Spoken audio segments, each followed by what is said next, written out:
Racing just started while Kuya Amben was left behind. We have Baling Ganda break quickly at the start.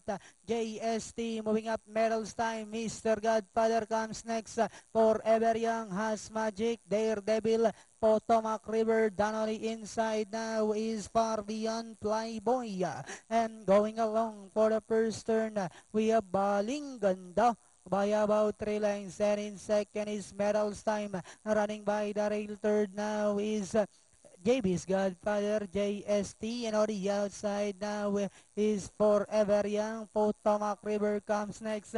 Then next online now is Daredevil. Moving up has Magic, Far Beyond, and Flyboy. Back to the leader, we have Baling Ganda, followed by Mr. Godfather, Forever Young. Moving up on the outside to take the lead. Then comes Medals Time, JST, and on the outside, Potomac River. Then next online now is Has Magic. Likewise now coming closer. And on the far turn, we have Forever Young. Has Magic moving up on the outside. In the middle portion now is JST. Daredevil is down in fourth.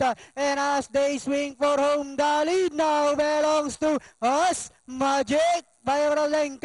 And in second is Forever Young. JST in the middle. Moving up on the outside now is Far Beyond. Last 100 meters. We have Has Magic for Far Beyond. Moving up on the outside. We have entry number 4, Has Magic. Far Beyond.